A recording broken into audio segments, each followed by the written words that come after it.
35 minutos, 7:35, y ya en los estudios de Radiovisión Manabí contamos con la presencia de Brian Mendoza, sociólogo, máster, bueno, tiene un amplio historial y con quien vamos a dialogar y entender un poco cómo influye el tema de las desigualdades sociales y económicas en la proliferación de los grupos de delincuencia organizadas en el Ecuador.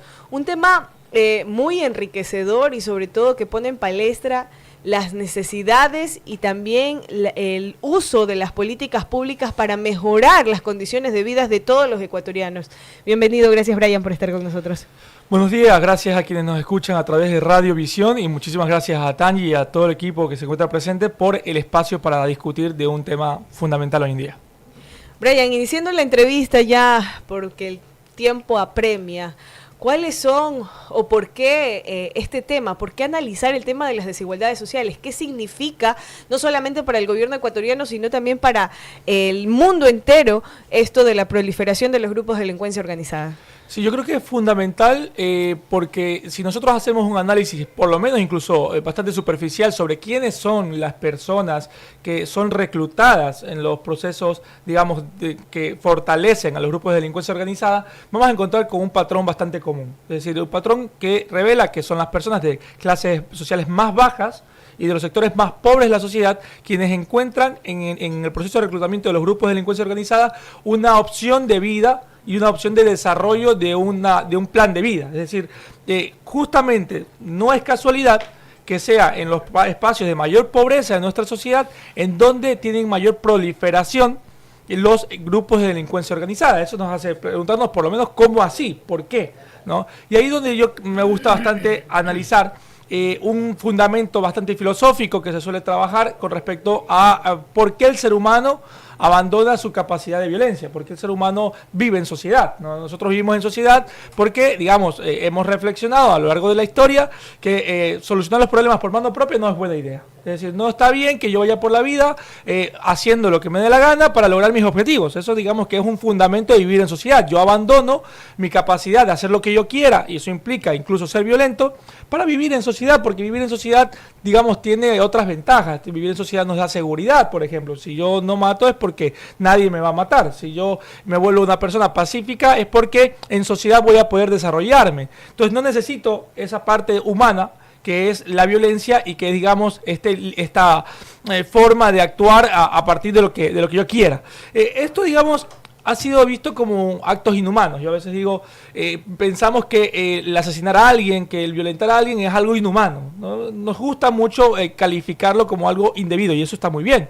Pero realmente no es algo tan inhumano, es algo bastante humano. O sea, el ser humano mantiene en sí mismo una capacidad de ser violento ante cualquier situación. Es decir, no nos vayamos tal vez al caso extremo de los grupos de delincuencia organizada, pero sí podríamos ver en el día a día. Alguien va en el carro, alguien se le cruza en la carretera, casi chocan, a veces ni siquiera se chocan, pero casi chocan, y ya vienen los insultos, algunos se bajan y se entran a golpes, ¿no? Es decir, el ser humano tiene una capacidad de ser violento bastante grande, pero abandona esa capacidad. Es decir, la sociedad le enseña a abandonar, porque le dice que no es lo adecuado, que en su vida va a poder ser más feliz si abandona eso, va a vivir más tranquilo si abandona esa forma de resolver los asuntos a mano propia. Entonces nosotros confiamos, por ejemplo, en que la justicia hará su parte y yo no tengo que hacer justicia por mano propia, ¿verdad? Nosotros confiamos en que yo podré trabajar, en que podré encontrar un negocio, podré estudiar y saldré adelante, sin necesidad de entrar en otro tipo de actos. Ahora, ¿qué pasa cuando esa promesa se rompe? Cuando ese acuerdo social en el cual nosotros decimos, oye, ven por este lado, por el camino del bien, solemos decir, porque vas a poder desarrollar tu vida. ¿Qué pasa con un gran grupo de la sociedad? Un gran estamento social, que justamente son las personas más pobres, que no encuentran ni los medios adecuados para desarrollarse, ni las oportunidades para tener planes de vida, tener desarrollo personal, familiar, económico, dentro de la legalidad, dentro de la formalidad. Ahora, diríamos, ¿no? Y algunos me van a decir, bueno, pero tampoco es porque no me haya tocado una vida adecuada que yo tengo derecho a hacer lo que me dé la gana o a romper, digamos, mi pacto social de ser civilizado, de ser una persona que abandona la violencia. Estamos de acuerdo. Pero, ¿qué es lo que ha cambiado, digamos, de hace 30 años al día de hoy, que hace que de pronto sea una buena idea romper nuestro acuerdo social, nuestra obligación social de respetar la ley y, por supuesto, de respetar la vida ajena? Ahí viene el dicho de que las cosas antes eran diferentes. Así es. ¿Y qué ha cambiado? No es que antes las cosas eran necesariamente mejor, pero sí hay una... Mi abuelita le echa la culpa a la música. Pero incluso de eso vamos a hablar, porque es posible que también haya un enfoque de los productos culturales que haya, digamos, profundizado la idea de que no está tan mal entrar en los procesos de delincuencia organizada. Y eso sí ha cambiado. Es decir, por un lado, tenemos, digamos, una profundización de la violencia social. La violencia social, producto de la desigualdad, digamos, no haya educación, que no haya salud en los barrios, que no haya trabajo. Pero además de que ese trabajo que existe muchas veces es precario. Y ese trabajo que existe muchas veces es incluso humillante, ¿no? Ahí ustedes podrán escuchar algunas historias de personas trabajadoras en Manta, en los procesos de pesca, en las propias fábricas, en donde las condiciones laborales son bastante lamentables, ¿no? ¿Y cómo superar aquello? Exacto. Entonces, primero entender que el Estado, todos nosotros, como sociedad, tenemos un acuerdo que cumplir, que es dar unas condiciones mínimas de dignidad a todas las personas para que puedan encontrar dentro del camino de la legalidad un plan de vida, digamos, para que puedan ver que funciona ser un buen ciudadano, porque la sociedad me da las herramientas necesarias. Ahí entran los derechos humanos. Si los derechos humanos no es darle beneficios, privilegios a la gente, es garantizarle unos mínimos de igualdad para que pueda ser tratado con dignidad. Brian, ¿es difícil o es simplemente ir creando una mejor cultura? Lo más importante aquí, y lo que yo creo que es lo fundamental y que se ha vuelto difícil, es un debate político del Estado. Es decir, hemos acordado que el Estado debe garantizar unas condiciones mínimas. El Estado, donde no haya educación, tiene que garantizarla. Donde no haya salud, tiene que garantizarla. ¿Y quiénes participan en ese...? Principalmente las instituciones del Estado central. Lo que pasa es que, claro, el Estado central tiene una gran deuda. Ese debate, ¿verdad? Exacto, y ahí es cuando yo siempre planteo. La intervención del Estado, la presencia del Estado no debería estar en discusión en nuestro país. Y en nuestro país sigue en discusión. Sobre todo porque el Estado tiene que financiarse, es decir, que garantizar salud y educación no es... ¿Por qué el Estado día sigue en discusión? ¿Cuál es el meollo del asunto ahí? Bueno, esto es un meollo, digamos, histórico. El Ecuador se funda en la idea de que no hay que cobrar impuestos a las grandes empresas. Y hasta el día de hoy estamos discutiendo sobre si hay que pagar impuestos a la renta o no, por ejemplo, o de que los grandes grupos económicos paguen o no paguen sus impuestos. Es decir, el Estado necesita nutrirse económicamente. Y la fuente de mayor nutrición para el Estado, al menos financieramente, son las grandes riquezas del país que tienen que empezar a aportar al Estado para que tenga capacidad de intervenir. Y luego que el Estado oriente su intervención hacia garantizar estos servicios sociales que, digamos, influyen directamente sobre los derechos humanos. ¿Será que se puede educación, algún día? Por supuesto que se puede. ¿Cómo se lo puede? Bueno, hay por es un lado... un poquito complicado, pero no. Por supuesto, pero sobre todo es complicado, yo siempre digo, porque depende de la posición política de nuestro Estado. Es decir, si un Estado no quiere cobrar impuestos, no cree que se deba pagar impuestos de las grandes riquezas, no tendrá capacidad para actuar. Si el Estado tiene la voluntad política de cobrar impuestos y generar una sociedad en la cual se tenga la capacidad para brindar estos servicios y estos derechos, se podrá hacer. Le pongo un ejemplo, ¿no? En Europa, las mismas empresas exigen pago de impuestos. Las personas pagan impuestos muy altos, pero tiene un Estado presente. Cuando hay un Estado presente, hay oportunidades presentes. Y eso nos aleja de los grupos de delincuencia organizada. Entonces, ¿ese es el problema? ¿El meollo del asunto? Eso, no, digamos, es una condición necesaria, pero no ya. suficiente. Ya. No suficiente. Porque antes, si bien no es que estoy diciendo que el Estado ecuatoriano antes funcionaba a la perfección, hace 30, 40 años, pero había menos capacidad. Hay dos cosas que a mí me gustaría analizar. Uno que es un factor, digamos, propio de los grupos de delincuencia organizada, cómo se han transformado en los últimos años, porque Ecuador pasó de ser un país, como ya hemos escuchado, de tránsito, ¿verdad?, de tráfico, a ser un país productor. Y un país además que innova en tecnología y que está usando su punto, digamos, de ubicación estratégica en el mapa para llegar a otros destinos que antes tampoco existían. ¿De qué estoy hablando? Antes el Ecuador transportaba droga que venía de Colombia y la transportaba directamente a Estados Unidos. En el caso, digamos, Ecuador no era tan atractivo porque Colombia está más cerca de Estados Unidos que nosotros. Y hay otros países que son más estratégicos para llegar a Estados Unidos, si los ponemos en el mapa, ¿no? Pero ¿qué es lo que ha cambiado? A partir de la pandemia y a partir de algunos, digamos, movimientos, sobre todo de la demanda internacional de la droga no se busca llegar únicamente a Estados Unidos. El mercado se ha diversificado y eso sí ha cambiado en los últimos años, que antes no pasaba. Entonces, primero, el mercado creció en Europa y además creció en un lugar donde no había tanto mercado, que es Europa del Este. Es decir, Europa, Rusia y los países exsoviéticos. Ahora, ¿cuánto cuesta, no? El precio en los países de Europa del Este, Europa es mucho mayor del que se paga en Estados Unidos. Y entonces ahí sí necesitamos configurar otros puntos de salida. ¿Qué país se encuentra en el Océano Pacífico que puede ser conectado a través del Océano Pacífico? Está más cercano. De manera directa. Exacto, Ecuador. Más cerca. Ecuador ahí sí es un país más estratégico porque tiene menor capacidad de vigilancia y porque queda, gracias al Océano Pacífico y gracias a nuestra salida al mar, porque en el mapa Ecuador sobresale, permite, digamos, abordar este nuevo mercado. Y segundo, que Ecuador ha comenzado a construir una capacidad de producción de cocaína, por ejemplo. Hablando del Estado y hablando de temas delincuenciales, sostengo o creería que hay ciertas generaciones que están demasiadamente contaminadas en la parte delincuencial y eso ha arrastrado a lo político, a lo empresarial y a otras áreas. Ahora, como Estado ecuatoriano, si usted tuviera la posibilidad de dirigir un organismo del Estado, ¿cómo salvar las siguientes generaciones para que a la vuelta de 15, 20 años, hablamos 2 décadas siguientes, no tener que discutir ese mismo problema que ahora?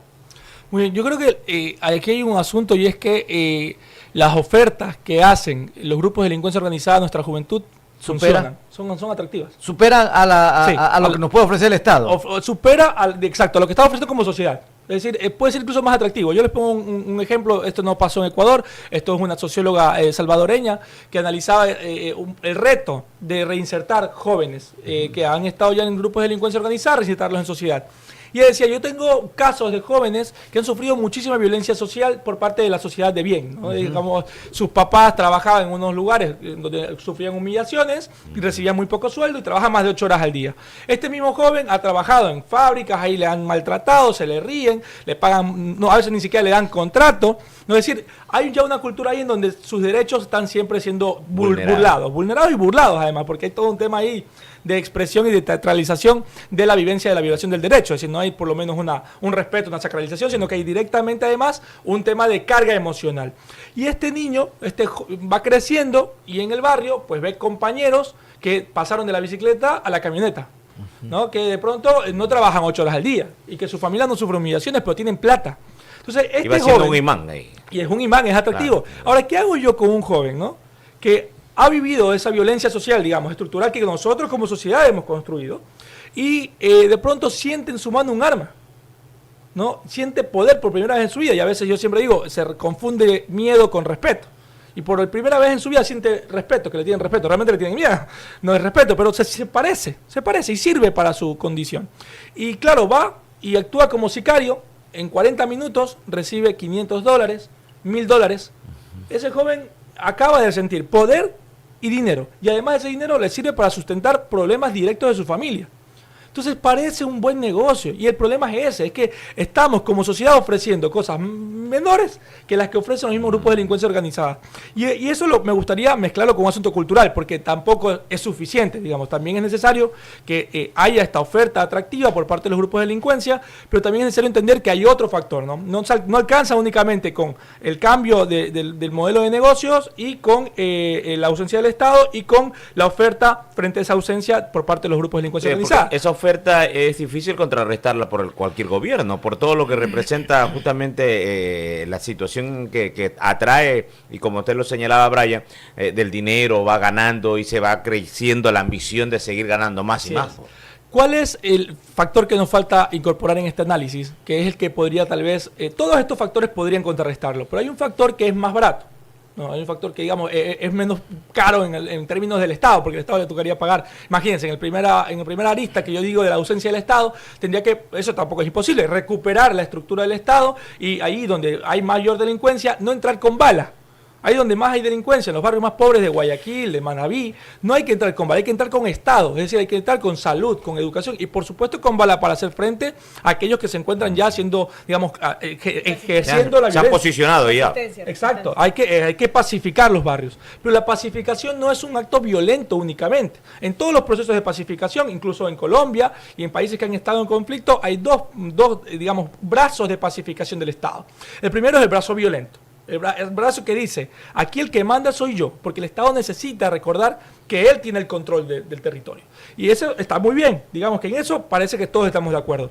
En el que parece que no estamos de acuerdo es en el de los derechos humanos. El Estado tiene que entrar demostrando que hay otras vías no ilegales, no violentas para sobrevivir en este mundo que ya es violento para ellos. Es decir, entrar a los barrios con educación, con salud y con capacitaciones para poder hacer un ejercicio de incorporación laboral adecuado. Pero, ojo con esto, porque no alcanza nada más con eso. Y aquí vamos al otro tema, al tema cultural. Si el Estado también necesita hacer un revés cultural, que lo ha perdido porque lo dejó perder desde hace más o menos, yo digo, unos 20 años. Primero, cultura de la legalidad. Por eso se llama cultura. La cultura de la legalidad dice que no solamente cumplimos la ley porque exista la ley, porque está escrita. Es más, hay un montón de leyes que ni sabemos que existen. Pero parecería que es parte de nuestra cultura cumplir más o menos las normas de convivencia. Y uno incluso se inventa, ¿no? Yo creo que eso no está bien. ¿Verdad? Esa maravilla de autorregularse en nombre de la ética, en nombre de la sociedad, es lo que se llama cultura de la legalidad. Ahora, ¿hemos perdido cultura de la legalidad en el país? Por supuesto. Y no lo hemos perdido únicamente con los GDO. Lo hemos perdido porque hay personas que pueden saltarse la ley para enriquecerse. Lo hemos perdido porque hay unos derechos que están escritos y cuando yo voy a reclamarlos a mi trabajo me votan. ¿No? Lo hemos perdido porque el municipio dice que no se puede construir un muro sin autorización y luego tuvimos el muro construido frente a Baraco, además bien hecho el muro, que no creo que haya sido la gente del barrio. Entonces tenemos un país en donde hace rato que la gente se burla de la legalidad. Que hace rato la legalidad dice, la ley es para tontos. No hemos escuchado eso. No para todos, sino para tontos. Exacto, no es para todos, sino para tontos. O incluso algunos amigos decían, para mis amigos todos, para mis enemigos la ley. ¿No? Es decir, la legalidad hace rato que dejó de ser una vía de desarrollo en este país.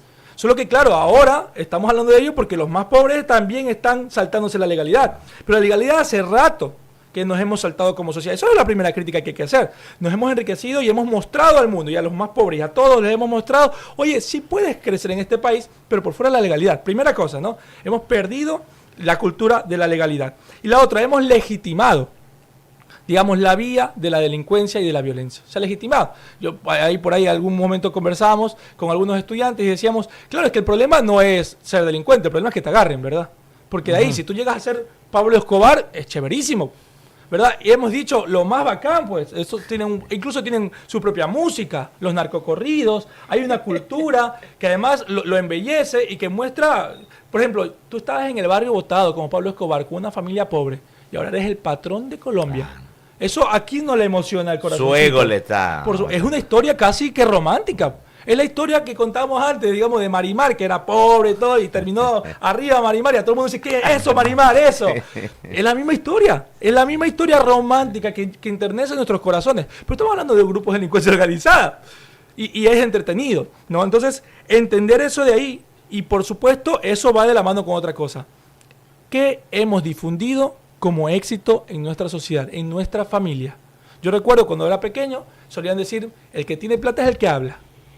El que no tiene plata se calla. En un momento algún tío de un amigo decía, ¿tú cuánta plata tienes? No tienes plata, entonces cállate, escúchame a mí. Yo soy el que tiene la plata, yo soy el que tiene la razón. Que es el poder. Ese es exacto, poder igual dinero. Ahora, la discusión de cómo obtener ese dinero, hace rato que la perdimos. Lo que sí está bien claro, y le estamos diciendo a nuestras sociedades, hay que tener plata. Usted verá cómo. Sea como sea, legal o ilegal, pero tiene plata. Y eso te crea un poder. Y además llevamos 20 años en otros espacios haciendo plata ilegalmente. Entonces, ahora todo eso junto se ha configurado. Un país que por la legalidad no hay chance, que hace rato te dio los mensajes de que por la ilegalidad es el camino. Un país en donde además te humillan cuando vives en ciertos sectores sociales y no tienes ninguna condiciones, digamos, de dignidad, que son los derechos humanos. Y al final llega la oferta, y ojo con esto, no es cierto que toda persona que entra en los grupos de delincuencia organizada tiene que matar a sangre fría. Usted dice que esto viene de hace 20 años. ¿Habrán que esperar 20 años más para recuperar todo lo que se ha perdido? Yo creo que todas estas aristas son las necesarias. Yo no le pondría una fecha, ¿no? Pero yo creo que sí es posible todavía rescatar algunos espacios que no han sido todavía tomados. Dense cuenta de algo importantísimo. Donde se crece mayormente la delincuencia organizada es en la costa, ¿no? Y en algunos sectores, digamos, de la sierra, muy pequeñitos, que se encuentran hiperurbanizados, donde ya hay mucha división social e individualización. Pero en donde la sierra todavía mantiene su tejido comunitario, ahí no está entrando.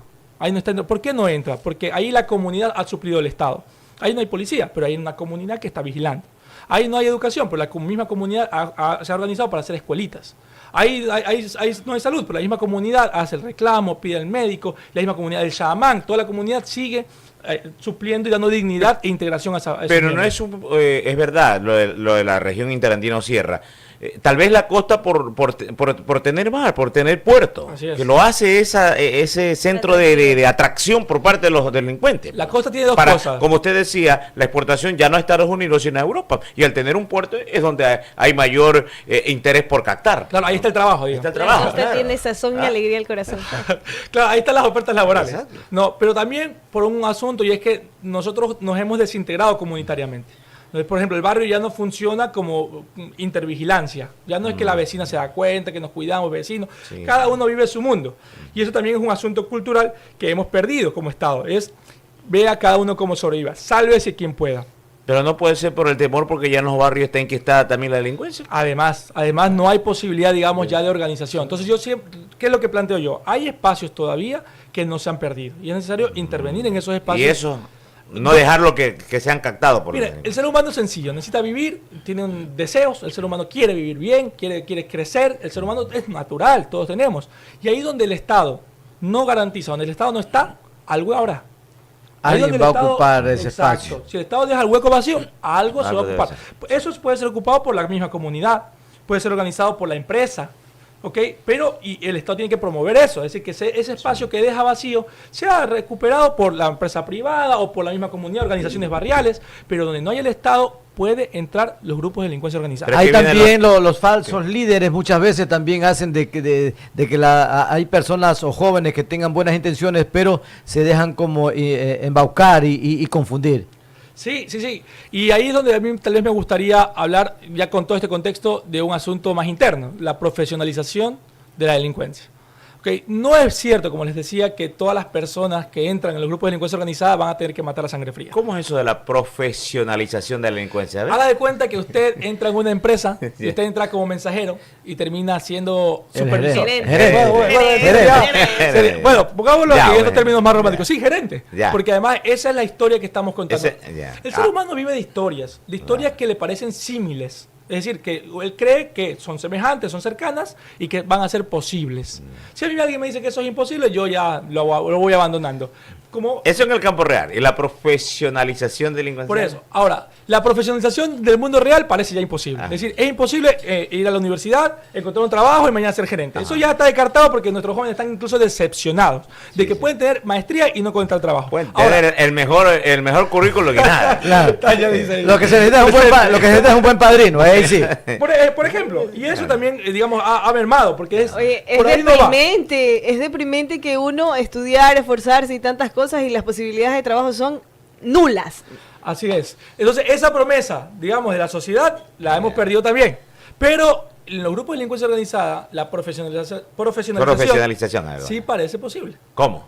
Y ahí es donde, incluso A yo ver. suelo decir, en los análisis más recientes, no es posible, pero aún está el mito de que sí lo es. ¿Qué significa profesionalizarse? Significa que usted puede entrar como el que le lava el carro al jefe, puede entrar como sicario, nada más, y luego usted puede ir creciendo en lealtad, porque además es mentira que los grupos de delincuencia organizada no tienen valores. Solo dicen, no tienen valores, tienen sus propios valores. Son otra oferta de sociedad, tienen otra estructura social, e incluso, como les digo, tienen otras formas de sobrevivir. Yo veo jóvenes que eran muy pobres, y ahora tienen carro, tienen casa, le pueden pagar a sus hijos la comida. Es decir, si uno le pregunta, ellos han crecido. Ellos son más exitosos que antes, en los términos sociales, de que el dinero es lo único que importa y no cómo lo obtenemos, son más exitosos. Es posible ser exitoso en los grupos de delincuencia organizada. Es más fácil ser exitoso ahí. Es más viable que en el mundo de la sociedad legal. Sí. Ese es el problema. Entonces, la profesionalización muestra esto. Primero, que incluso hay trabajo administrativo. Uno cree que el delincuente organizado es únicamente que va en la moto. También hay trabajo administrativo, hay que hacer los registros contables. Hay que hacer una adecuada repartición de la riqueza, es decir, hay todo un asunto ahí, que incluso uno podría entrar y trabajar. Es decir, ya mismo va a salir como se busca en el periódico, ¿no? Se busca personas que sepa contabilidad hasta manejar el grupo humano, como un hombre de talento, o sea, jefe de talento y todo, estar controlando, supervisor. ¿A quién no le gustaría trabajar en una empresa transnacional? En una empresa internacional, donde se paga cada semana, en donde su puesto de trabajo va a implicar un respeto social Te o pasa miedo. el currículo debajo de la mesa. A eso vamos, porque además, justamente con lo que decíamos en Ecuador, no solamente ya no estamos, digamos, en un país de tránsito, estamos en un país de producción, y por lo tanto eso también implica una especialización. Entonces tenemos mayor estructura, los grupos de delincuencia organizada se encuentran estructurados, no son grupitos de 5 personas en el barrio. Incluso Ecuador tiene grupos transnacionales, es decir, relación con cárteles de otros países, que incluso podemos tener ahí, digamos, otros jefes, otra movilidad, hay una estructura jerárquica clara en la cual usted puede escalar. Es decir, hemos fallado como sociedad cuando no garantizamos los derechos humanos de la gente, y eso no significa regalarle cosas, significa mostrarle el camino de que es posible satisfacer esos deseos normales de crecimiento, de tener comida en la mesa, ¿no? A través de la legalidad. Y si no lo logra, por lo menos que nuestra legalidad no sea tan violenta, no sea tan humillante. Si no puede ser posible que ser un ciudadano de bien en un barrio pobre sea humillante, mientras que ser parte de un grupo de delincuencia organizada sea sinónimo de respeto y de crecimiento. Y ahí es donde el Estado ha fallado. El Estado ha dejado huecos que ahora están siendo llenados por la gente como puedan, a través de herramientas que nosotros mismos les hemos dado, como saltarse la cultura de la legalidad, como considerar que lo más importante es el dinero y no sus medios. Todo esto ha hecho una mezcla que nos trae a las condiciones actuales del país. ¿Y cómo combinar al Estado? Que mejore y que cambie toda esa estructura que es la forma de manejar al país, porque los que llegan es simplemente hacer política.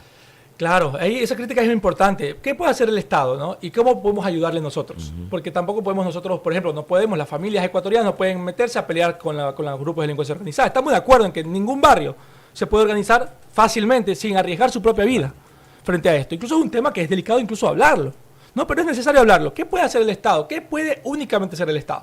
El enfrentamiento, ¿ok? El enfrentamiento y la inteligencia para hacer frente a estos grupos la tiene principalmente el Estado, ni siquiera las alcaldías.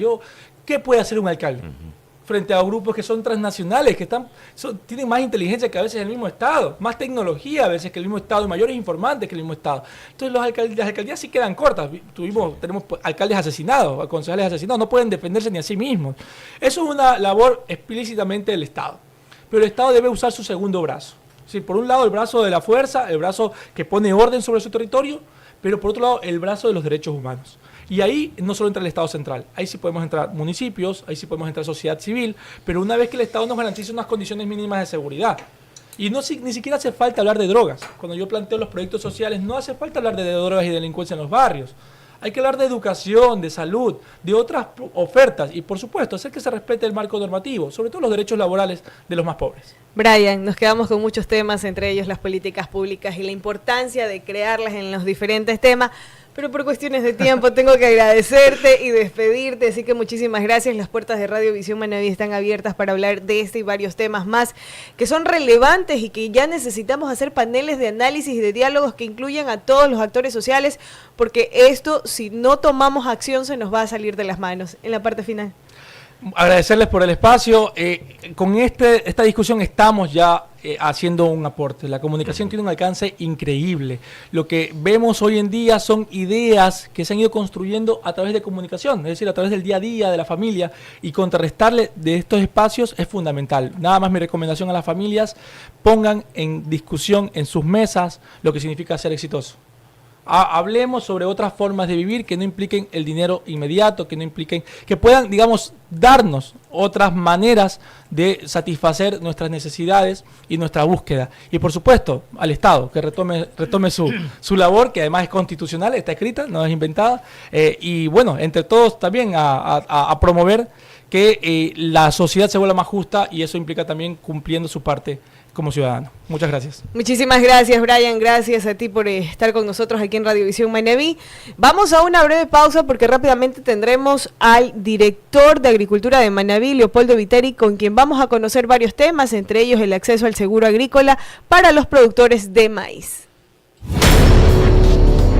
Ya regresamos en Cómo Amaneció Manaví.